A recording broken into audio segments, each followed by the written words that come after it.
this afternoon. So we have a very tight schedule, and I am absolutely delighted to have this raft of speakers, and it is quite remarkable that Brian Gerrish is actually here. For no other reason than he had quite a tour of the south of England trying to find the accommodation that I had booked for him last night. And I'll teach you to read the email from top to bottom.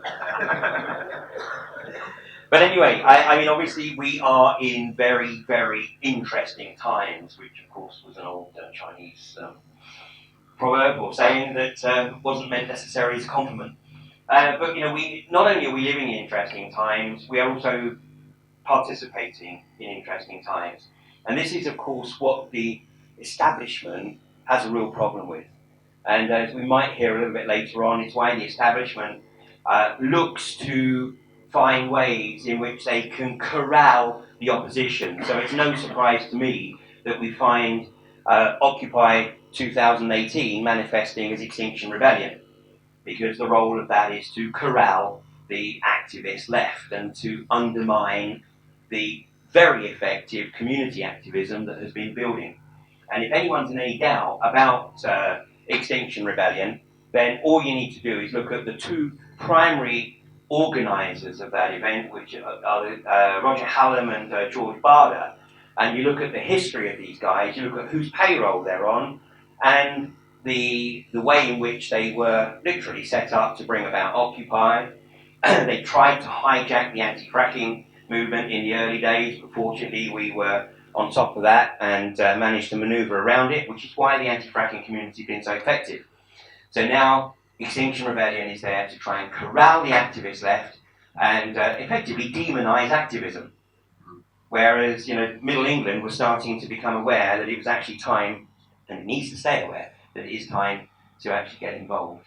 So, today I'm delighted to say that, in my opinion, the speakers panel represent some of the most insightful analysts and commentators to global events. And I have absolutely no doubt that you're going to be literally on the edge of your seats. And the speakers will be around through the day. So if you do wish to have a chat with them, it's probably a case of good luck with that, because it's probably going to be a big line. But if you get to the front, then they're more than happy to have a chat with you and share their insights with you on a one-to-one basis. So without further ado, it is my great pleasure, more than you realise perhaps, to welcome our opening speaker, Mr. Brian Gerrish. Right, it's 12 minutes past. I've got 1 hour. Ian Crane does a lot of work to set these events up. It is very hard work to do it. So I'm going to say, can we give him a big round of applause?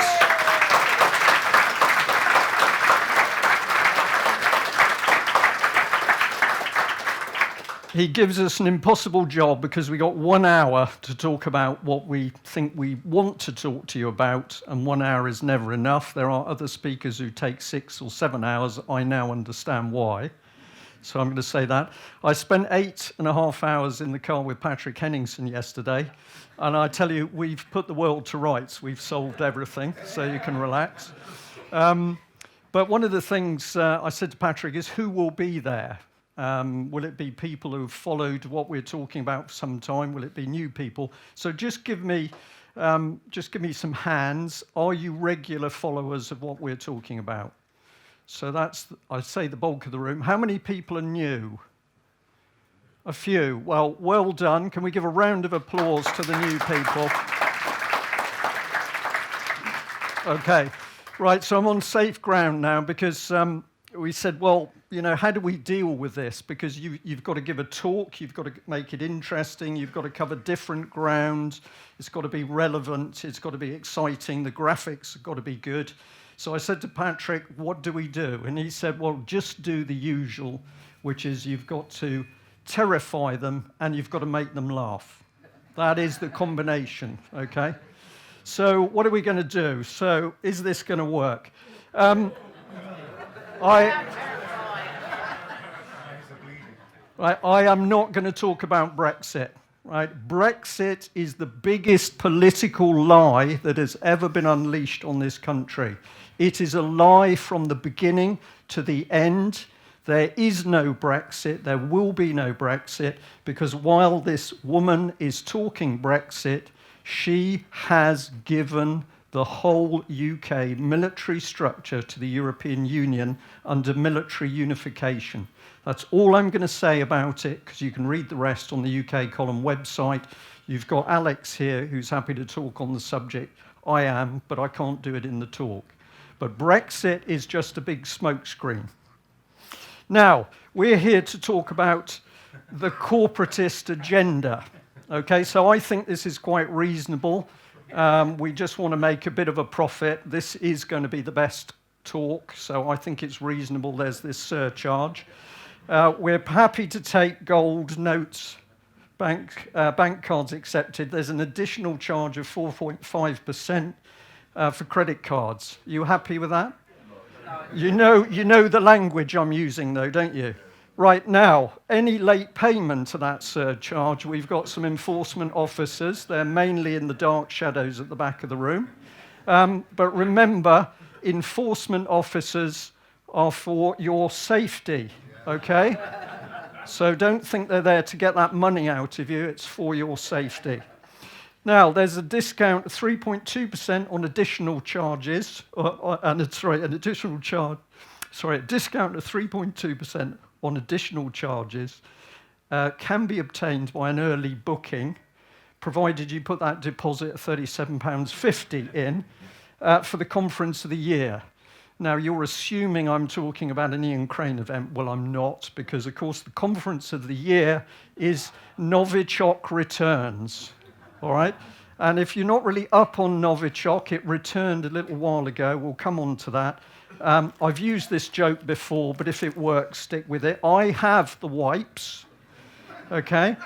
This policeman here was in the press recently, and he said, I was in hospital. 1 minute, the nurses came in with a full gown and mask and gloves, and the next minute, my family just walked in. It was confusing. Why was this policeman confused? Because the story, as told, is the biggest pack of lies from start to finish. And I was there in the Cold War doing nerve gas training, and I tell you what they weren't talking about was these, wet wipes. But here is the advice, right? I'm pushing this at you again, because this is how bizarre the UK has become. The government expects us to believe that the Russians use chemical nerve agent, and we are to deal with it with wet wipes, all right? We're now in fantasy land. Well, here we are. Where does that fantasy land come from? We got Matt Hancock. He says the tech revolution is coming to the NHS. These robust standards will ensure that every part of the NHS can use the best technology. Why is all this happening in the NHS? Well, because the NHS is privatised. It's already happened. It's just under the surface. The NHS as a public service has gone. We're talking about a corporation. We're talking about money and profit. It's all there under the surface. And this man, well, this is what he says. NHS should be run more like McDonald's. Does that mean to produce the dead meat? I don't know. So, not my words. He says it. And he's serious because he says, look at McDonald's, for example. They're nowhere near as important as the NHS. What they do is spectacularly less complex. Wow, there's an intellect. Yet they start leadership training at shift manager level. They drive leadership managing through every part of their business. And so he thinks that we should adopt McDonald's procedures to make our NHS work. This is madness. But this man believes what he says. So is he mentally ill? Or is he reframed? Or is it not him speaking? The body's there, but the other little clockwork doll is somebody else. What's this about? This is the reality of the NHS. We've got bullying, we've got breakdown, we've got doctors coming home crying. We know this because they're talking to us. Utter breakdown and chaos. And here is a report from the Scottish Herald, 1 million days lost in the NHS due to stress. This is supposed to be a caring job. This is supposed to be where people can care for sick people. And what's happening is their lives are being wrecked because of the change in management structure. And that change is deliberate because it's part of the privatisation package of the NHS. And this is what the man puts on his Twitter page. He is proud that he's wearing rainbow shoelaces. It is so important he's put it on his Twitter page. This is the breakdown of an individual. This is an individual who is, in my opinion, and I'm not qualified to give a medical opinion, of course, he is in some form of psychotic breakdown. Right? He's not interested in the suffering of the patients. He's not interested in the chaos and the bullying. He's not interested in the testimony of the doctors. He's worried about his shoelaces. We put on a conference about this a little while ago, and we've got Graham Downing here today, who was one of the speakers. What came out of this conference was the detail about this covert privatisation, corporatisation of the NHS. That is the agenda, and that is why you are seeing this total breakdown of the old structure in order to get the new corporate structure in and the bodies out. So it's been privatised for corporate profit. This is going on, the repossession of homes. This is footage that I took in a Plymouth street. On this occasion, the lady in the background is actually a solicitor. The man standing by her is a locksmith. They were having discussions with the police as how they were going to get the lady, a widow, out of her house. They didn't do it on this occasion. They came back when people weren't around. She was thrown out on the streets, bitterly cold day. She's now had another house taken off her. Why did she end up with 2 houses? Because her husband died. That's a little bit of a personal story. But houses being stolen from people across UK and people thrown out on the streets. And this is the work of the banks. And now important people are starting to be affected by this. It's happening to thousands and thousands of people. There's a video out about the mortgage fraud, but people's homes being stolen. You go into the NHS, one of the things that most people are getting now is, do you own your own home? And if you're getting on in years, and I consider myself in that bracket, and you say yes, you're giving a tick in the box for the meat factory, if you know what I mean. So here we are. We've got Sajid Javid. He wants to end modern slavery.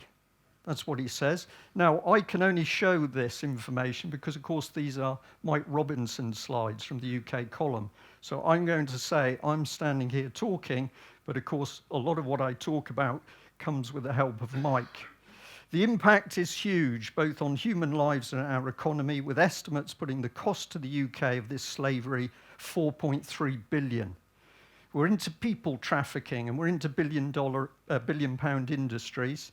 These were some of Mike's figures that the government was pushing out, 21 million, 54% of that sexual exploitation, 38% forced labour, 8 others, and the world trade there, 130 billion. Misery. And why is the misery there? Because the money's there with it. And these amounts of money could not possibly circulate without the connivance of the worldwide banking industry and the governments. Not possible otherwise. Now, we've got the UK's slavery report. The government, to counter this multi-billion-pound problem of misery, says it's going to increase spending from 39 million to 61 million. And Mike's comment on this is, if you work that out as a percentage, this is throwing your pennies at a problem costing thousands of pounds. So the government doesn't want to stop trafficking. It's not going to stop trafficking, but it is interesting in improving the evidence about the scale and nature of modern slavery. We want to know more about it in a curious sort of way, so that we know how big the turnover is and how big the rake-off can be for the government, but we don't actually want to stop it. So we don't want to stop it because the government's making too much profit. It's pretty easy. Here's one charity, Action for Children, and they're talking in 2011 of taking £200 million into that charity. You wonder why children are constantly the subject of policy or in the media or everything else. Touch a child, big money. One charity talking about 200 million. So this was a rough statistic I did some time ago. 63,000 children more actually being looked after at the moment. One court case will roughly cost about 225,000. Multiply it up, you're already into a 14 billion pound industry. Children are money.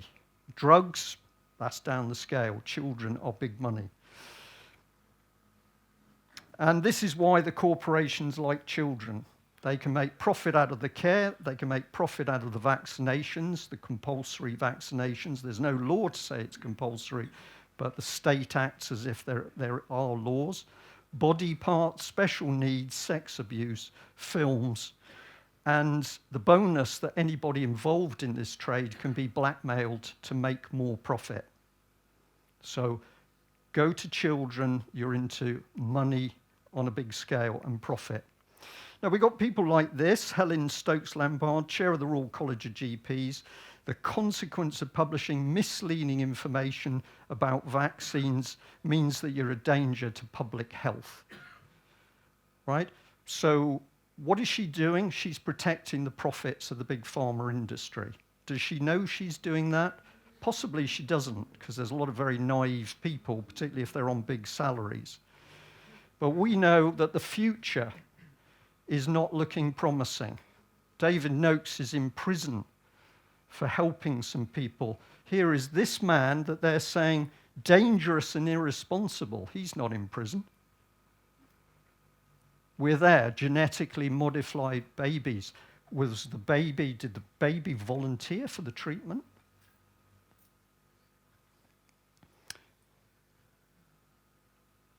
Can you read it?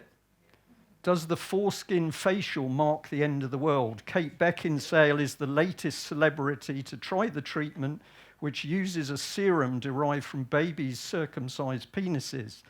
Has anti-aging finally gone too far? And these are foreskins taken from children at least a week old in South Korea. Right? We are now getting into a very dangerous part of society, very, very dangerous indeed. And people like this, they look nice. These are deeply, deeply damaged people. Body parts. We're just going to talk foreskins in this case. So corporations can make huge amount of profit. Baby skin, very valuable. Blood, very valuable. And other parts of very young bodies, very valuable. And you get this sort of man here. So we've got Richard Dawkins. He quite likes the idea of human meat grown in laboratories because this could help break down the taboo of cannibalism. Now I'm going to be a bit naughty. There's the chuckles, right? I know why you're chuckling, because it's a sort of embarrassed laughter.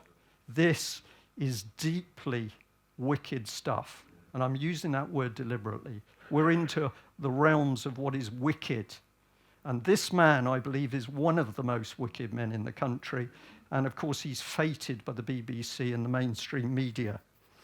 So there we are. Where are we looking? We're looking to grow meat in laboratories.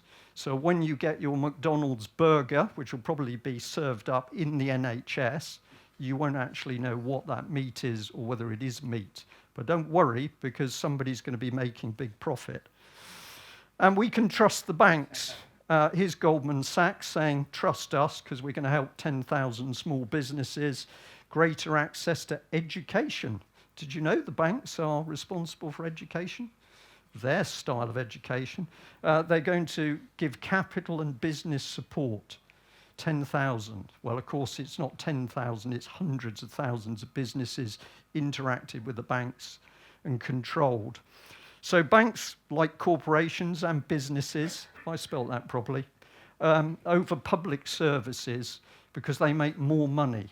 So we're now seeing public services dissolved. That is the policy under New Labour and the Conservatives. And the reason that's happening is under the new corporate structure, you get control and more profit. And this is getting bigger because part of the Brexit lie is that we can only have Brexit if we have these new, bigger trade deals. And what the trade deals do, would be better if somebody else was giving you the detail than me, but the policy is that the trade deals are going to make it easier for the great global corporations to control that trade and to make more profit. So that's it. More bank-controlled international corporate trade means more banking profit within a rules-based international order. If you don't know what the rules-based international order is, that is the New World Order, but they've decided to give it a new name because they know quite a few people are twigging it. So if we get into making money, defence is brilliant. So here's the old Michael Fallon, as Mike called him, the failed Minister for War. What was his expertise? Children's nurseries. Ideal man to be Defence Secretary. Of course, everybody was going on about the F-35, an immensely expensive plane. In my opinion, one of the greatest white elephants we've ever seen. But never mind that. The important thing is massive, massive amounts of money being spent on it, massive profits being made. So why do we want to do this? Because it's this, that you can sell the gear for the wars, massive profit. You get the wars started and the ammunition's got to flow and the munitions, and that gives you even more profit. It was true in the First World War, it was true in the Second World War, it was true in the Vietnam War. Wherever there's war, massive amounts of money flowing and massive profit. So when you see Gavin Williamson trying to ramp up war with Russia at the moment by provoking trouble in Ukraine, of course the people at the back, Boeing, British Aerospace, Rolls-Royce, Lockheed Martin, they are all rubbing their hands because they're going to make money as those body bags come back. And let's not forget this sort of thing, because this is drifted out of the public mind. But we, a while ago, a few years ago, were starting to see that we had leaders, in inverted commas, in UK, who actually specialised in the cover-up of torture. So this country can't stand on the world stage and hold moral high ground in any area, because if we actually look at our own politicians and leaders, what we are seeing are people with gutter morals. Because not only were they prepared to facilitate the torture, they were, of course, prepared to lie to attempt to cover it up until it broke surface. Well, you don't want anybody spilling the beans, do you? Okay, I'm watching your faces, so I'm going to say chill out, relax. You're allowed to laugh because you're going to be looked after. So who's going to look after you? Well, I found this little one when I was just cruising around British Gas. It says, cool off information. We're sure you'll enjoy being our customer. We're committed to looking after your world. And we're really pleased you've put your trust in us. Does that make you feel better? Okay. Maybe this one will make you feel better. Right? The adverts, pumping, smart meters, and this hive-type control.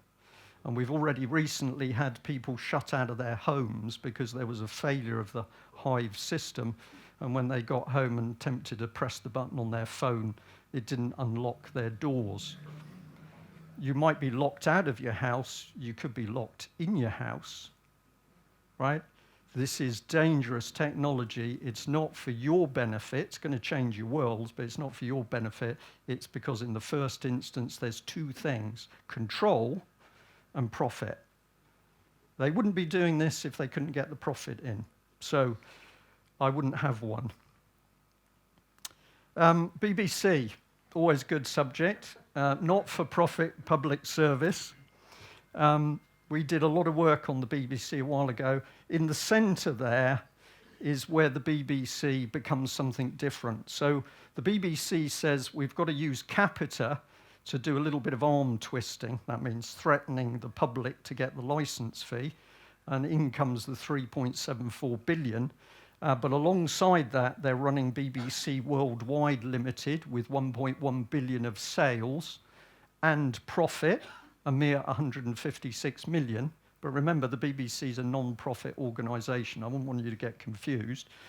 And then we've got BBC Global News. Well, they did 91 million sales, but they actually made a loss, but they're striving for a profit.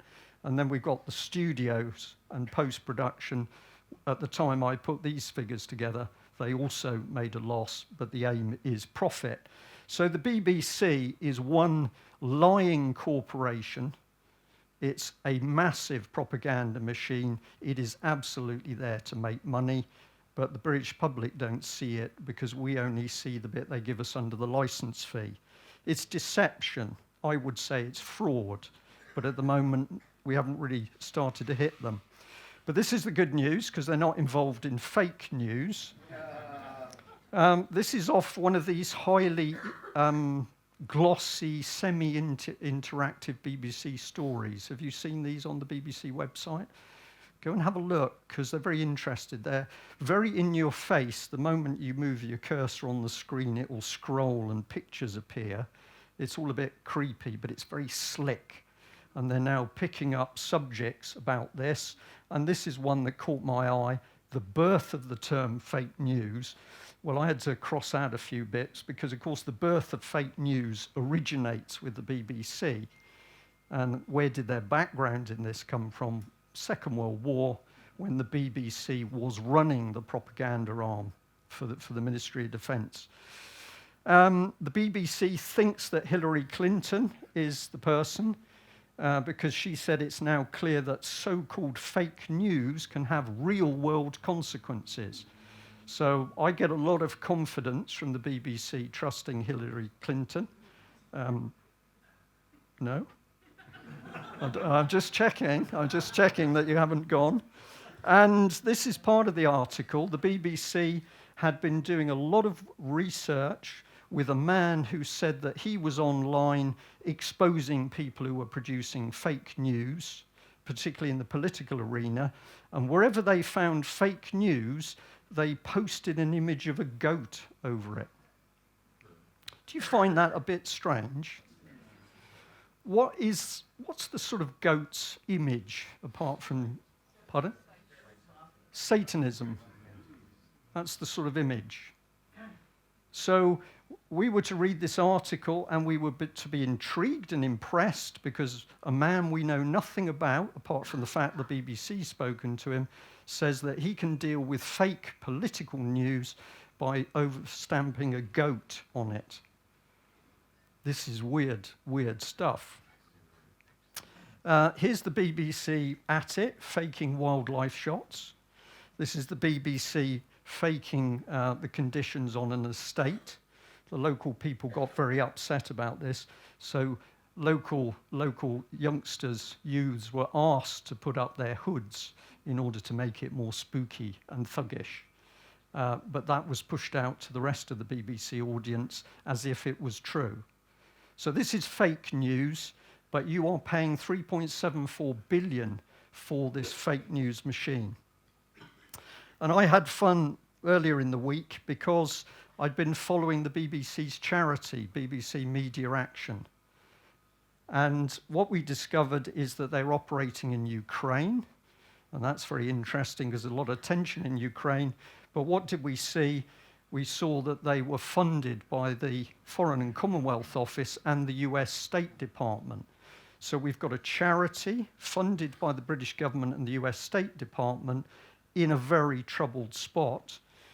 So I said, since they are saying, British Media Action is saying that they're building the capacity of Ukrainian journalists to cover key social, economic and political issues, including EU policy, not my words, BBC Media Action's words, since they're doing that and being paid by the US and UK governments, does this mean that the BBC is creating its own news from Ukraine?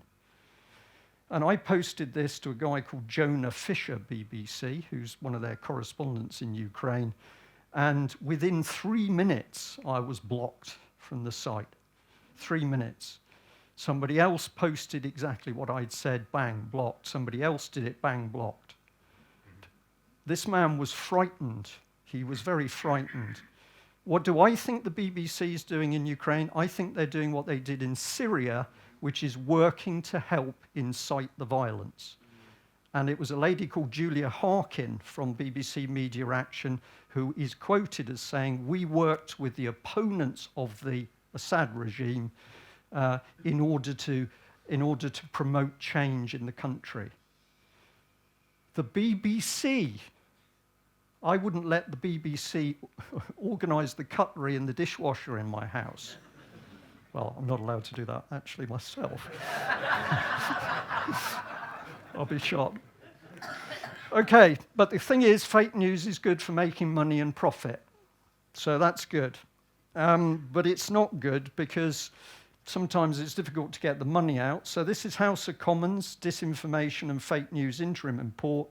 They're going to make money because they're going to impose a levy on technical companies to fund education in the Information and Commissioner's Office. So if here's fake news and the government's already put a spin on it so the government can pull in money. But that doesn't mean that we can. And again, this is Mike Robinson.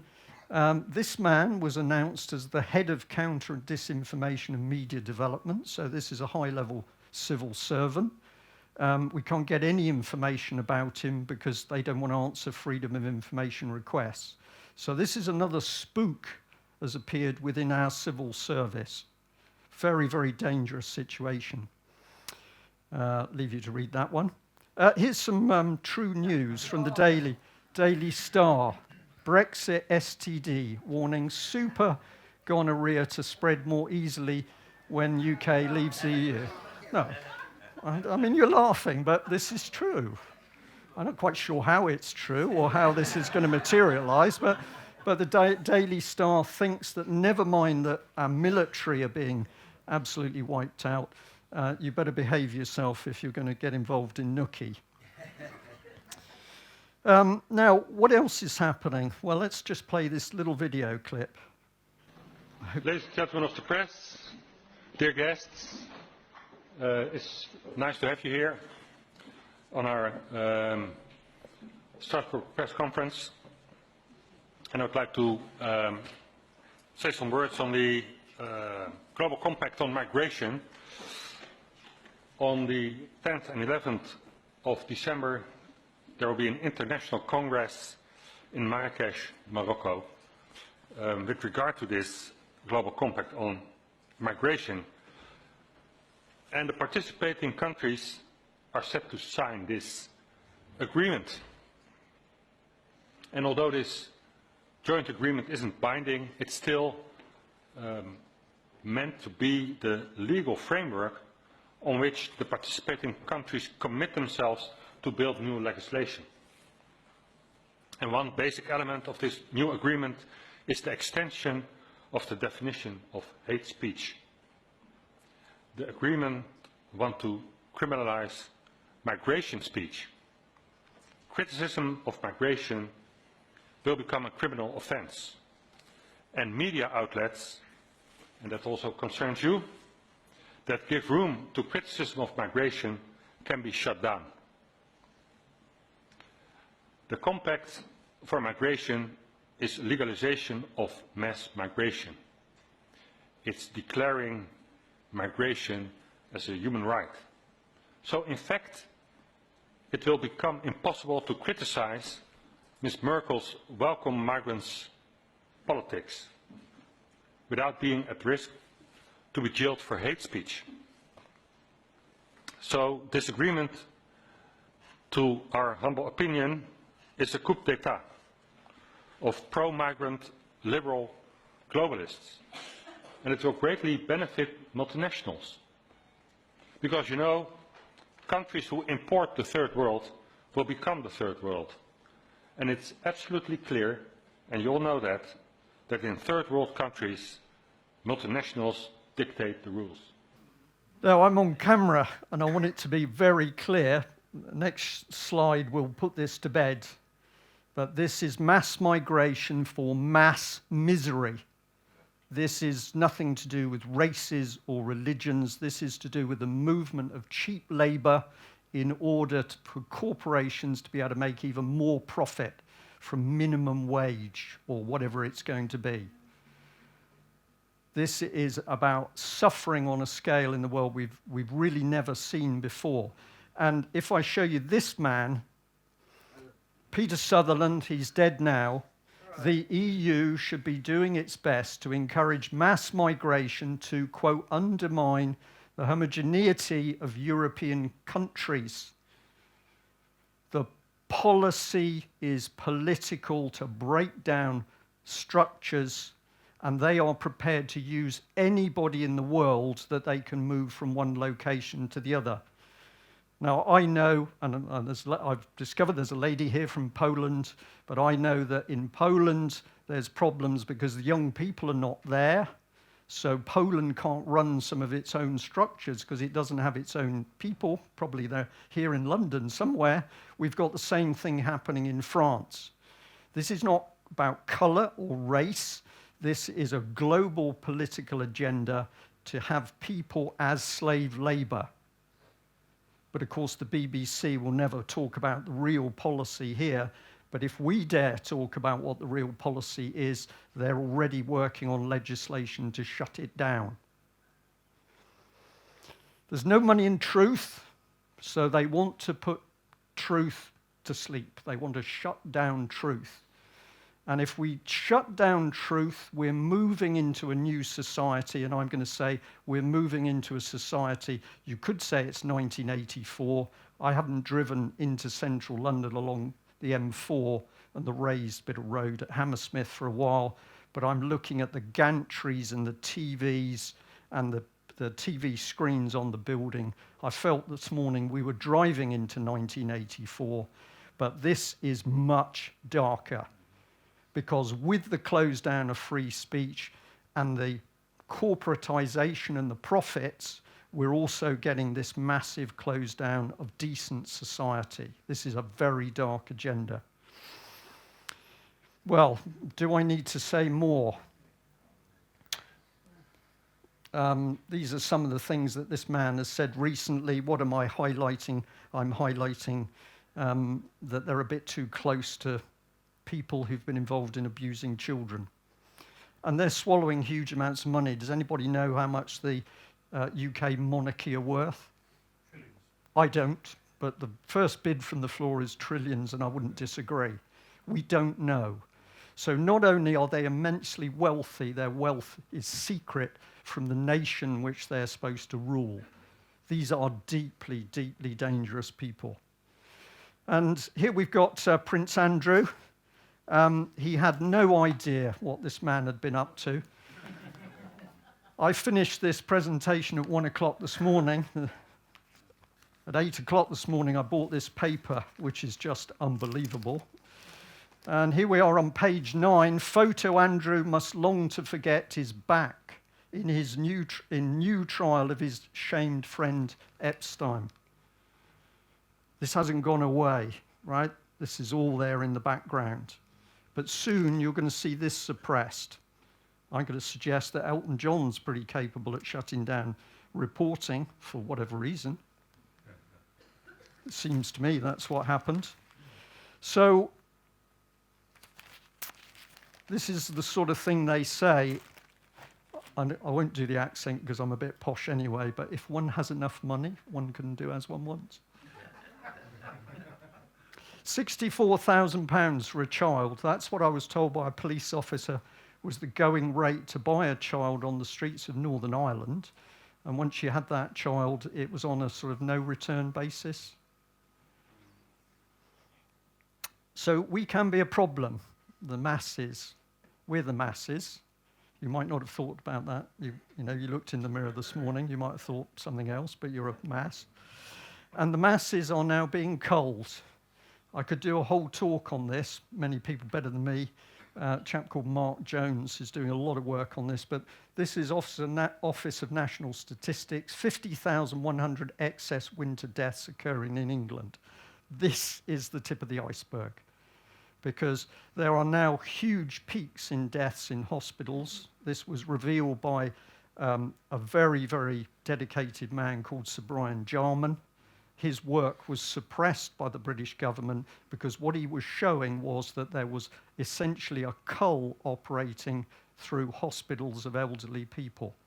And I will say to this audience, if you're over 60, you want to be very careful at engaging with the NHS.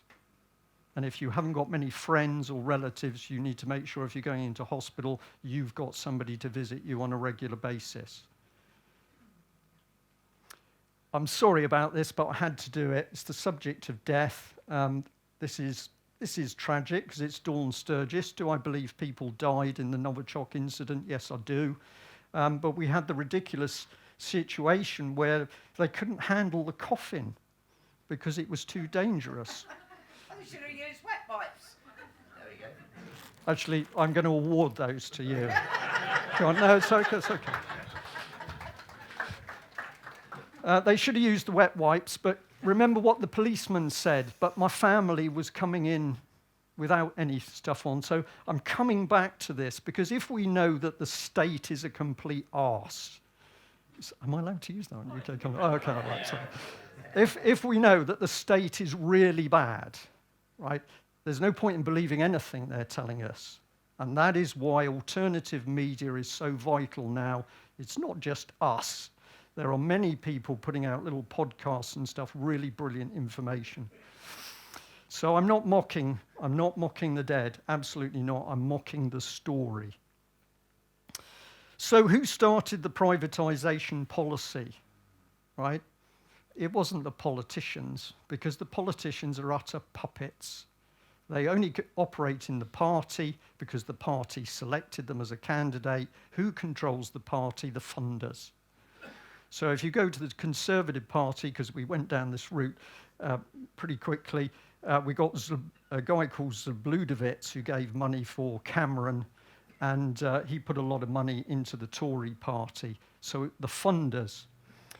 BIS. How many of you know what BIS is? Okay, a very few of you know. Bank of International Settlements controls all the other banks. You never read about it in the paper. You never hear about it. Nobody ever asks the question, how can they do this? This is what you've got to look at, the Bank of International Settlements. A group of men, women, we don't really know, meet and they decide what other banks can and can't do. They decide how much money the banks will create, how much they will issue, how tight the control on debt will be, and everything snowballs from that, the taxes. This is very dangerous stuff. We don't know about the morality of the board of Bank of International Settlements. And the idea is that you don't know. So we don't know who's choosing our leaders. Well, we do, a bit. Have a look at this.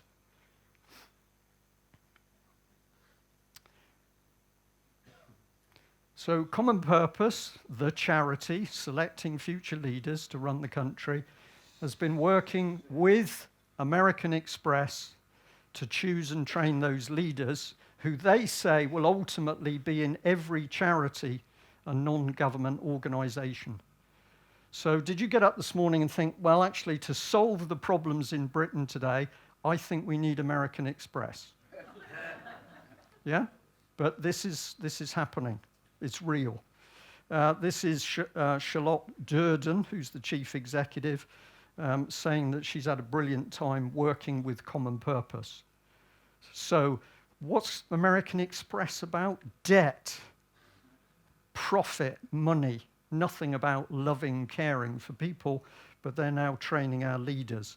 And Common Purpose wants to get hold of the young pretty quickly. This is from several years ago now, where they were looking to get identity cards in amongst youngsters.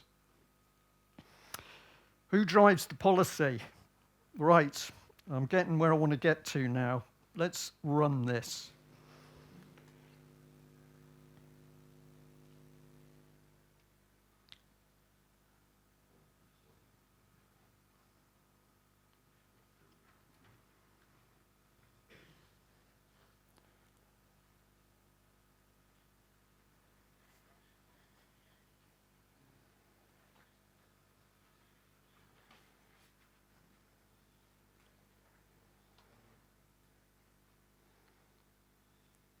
Can you actually see this at the back? If not, I'll read it very quickly when it's all up.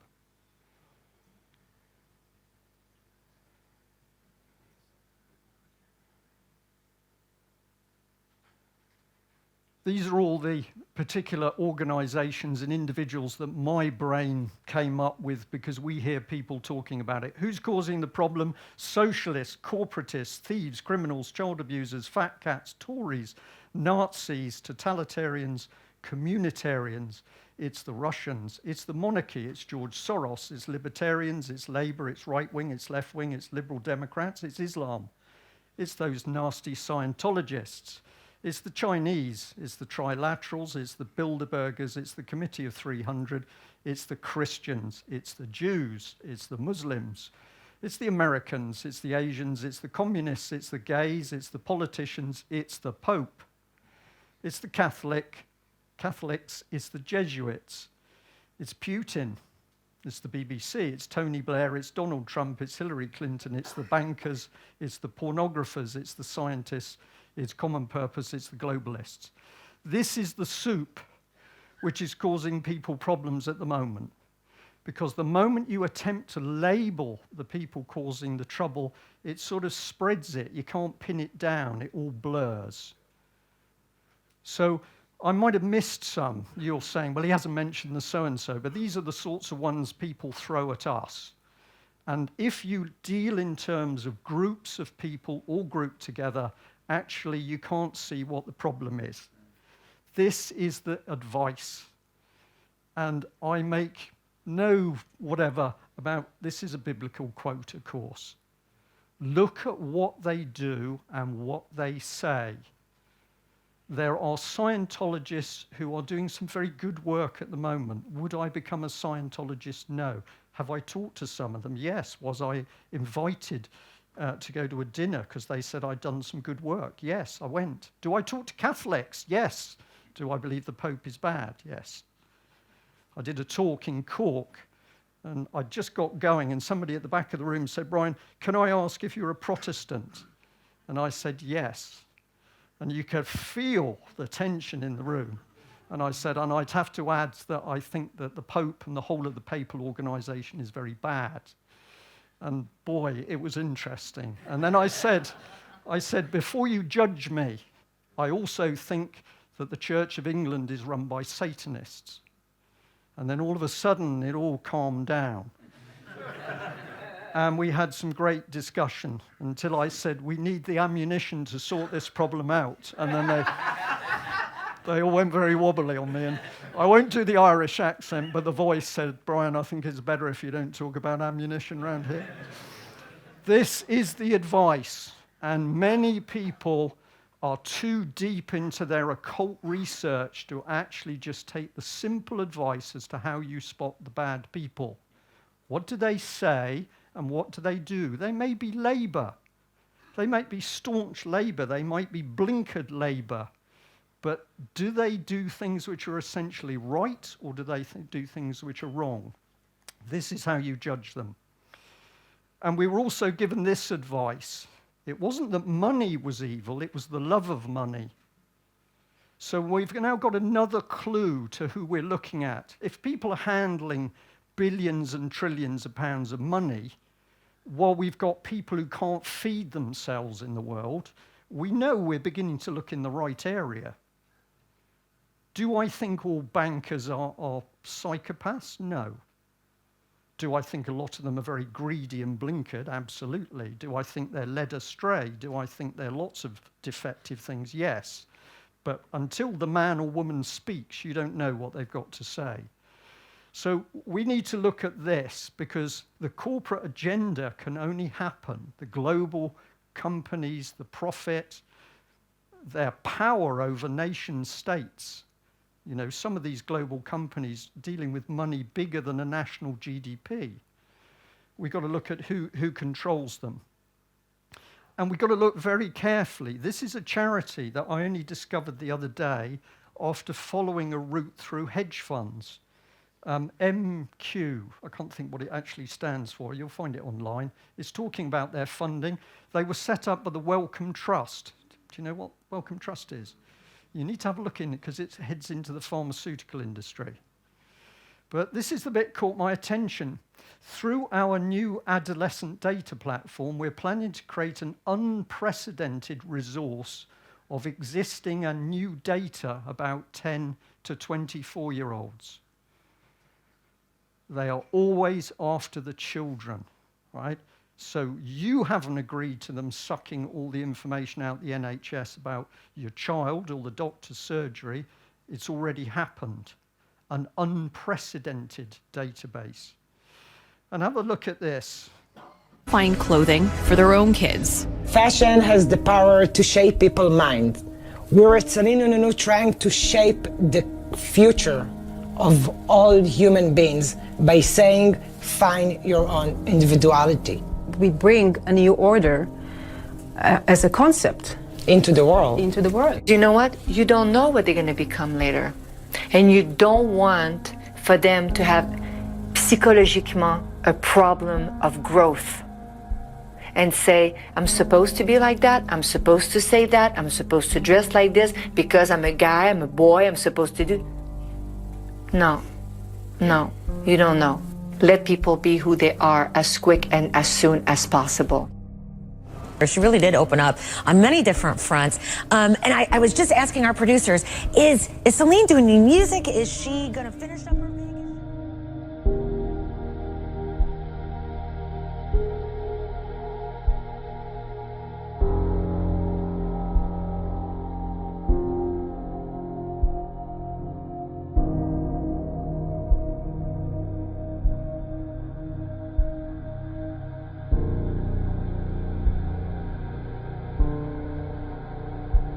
That's gold. It's like the greatest commercial for clothing I've ever seen. Celine Dion is a fantastically trusting person because she obviously has people in her organization that tell her the weirder you are, the cooler you are. This is her like leaning into her persona. Yes. I feel like that's what Mariah Carey does a little bit. Like this is way above and beyond though.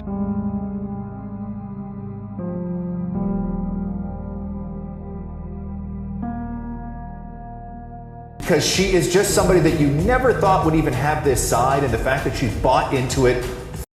I don't know a lot about Celine Dion. I'd like to thank the American guys that actually put this clip up. There's two channels that I've watched a lot of, and I've got a lot of time for it. One is called The Scariest Movie Ever. That's the name of the YouTube channel, and it's talking about a lot of the actions by high-level celebrities, politicians, and it's warning about the dark arts. And there's another one called Round Saturn's Eye. Now, I think I've got that one right. That gentleman was accused of being a false Christian at one stage, and he defended himself. And actually, it's given a huge boost in the number of people watching what he's talking about.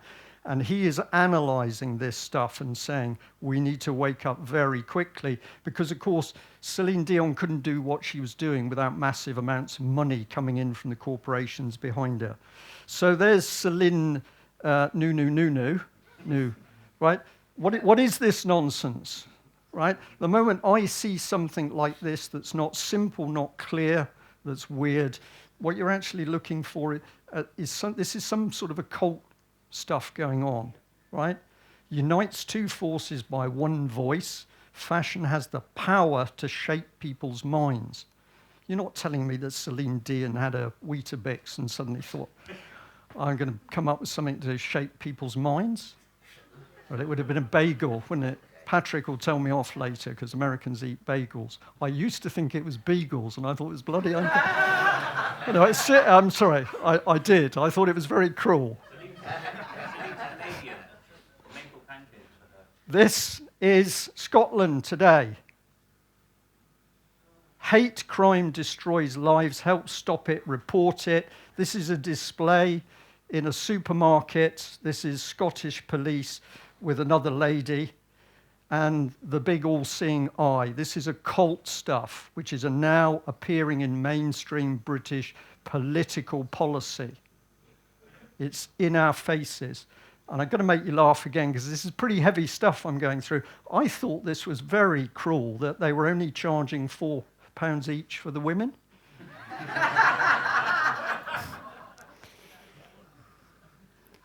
Right? This is very carefully crafted. This is not normal stuff. Yeah, the little person at the center of the eye, can you see that little thing? Right? This is occult stuff. And what I think is happening, I'll say think, we're now starting to see the real drivers of corporatism breaking cover. And what we've got to look at is what their religion is. Never mind whether we believe in their religion. If they believe in it, it's a problem for us. And there's a whole heap of stuff I can't go into because I'm watching Ian very closely now. If you don't know what the government's fusion policy is, you need to find out pretty quickly, because under the fusion policy, every single surveillance system is now being brought together. So MAPA, the multi-agency public protection arrangement, which links social services, mental health, the NHS, local authorities, the police, and any other interested party, meeting behind closed doors in order to decide that Brian Gerrish or somebody else in this room is a problem. 63 of these secret bodies set up in regions throughout UK. And they work on hearsay. If somebody reports to them that they think Mr. Jones down the road is a problem, he might have a gun. It doesn't even have to be as severe as a gun. He's criticizing the local authority. That is recorded and it's on a record. This is Stasi Germany.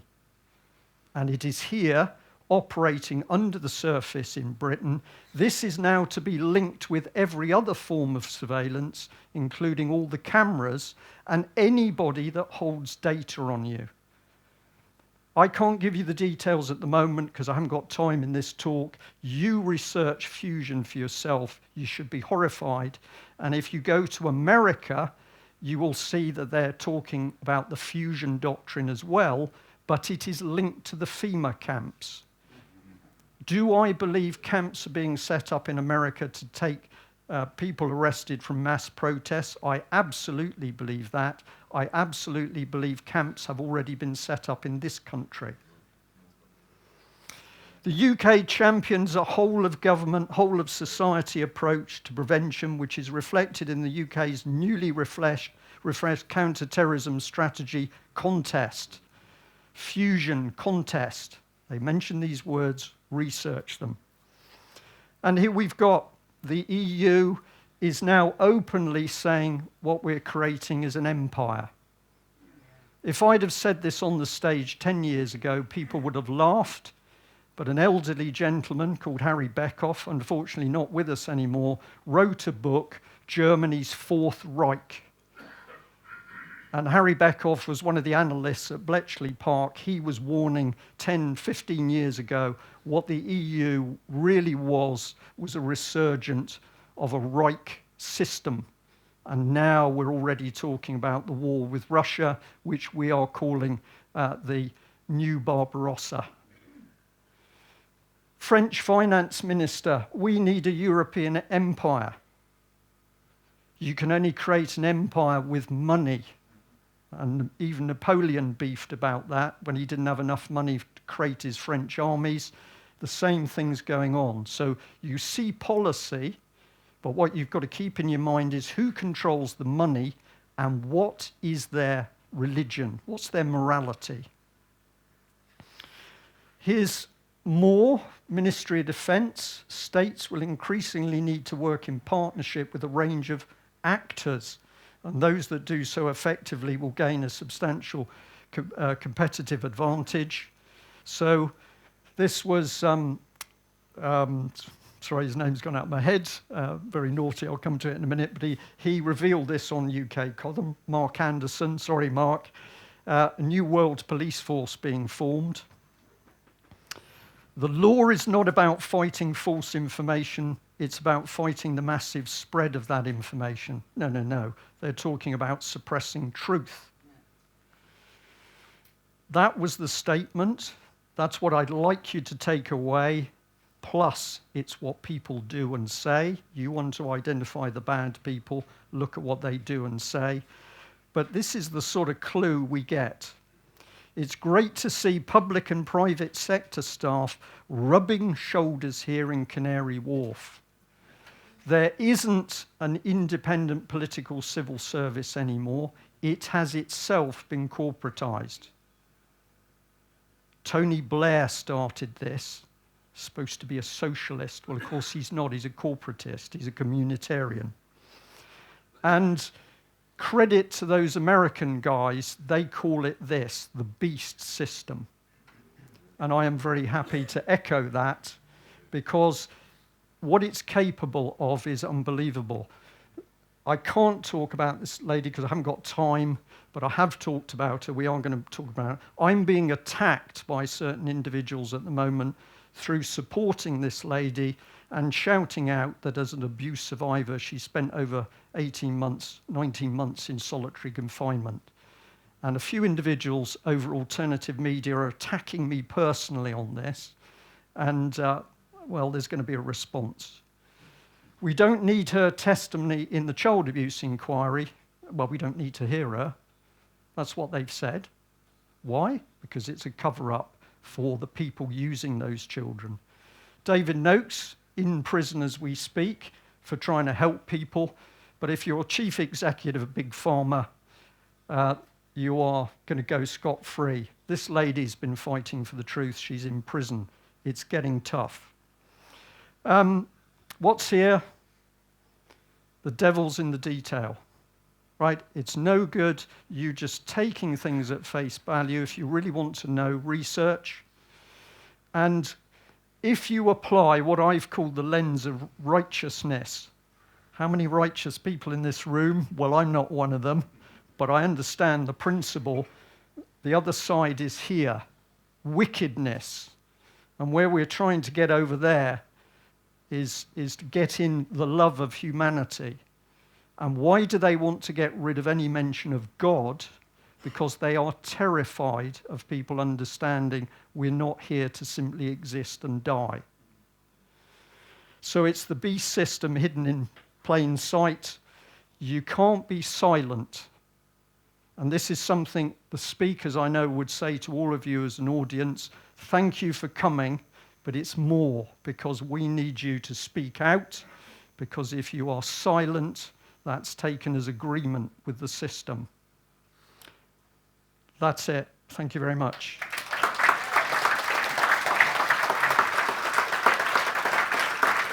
Okay. Thank you.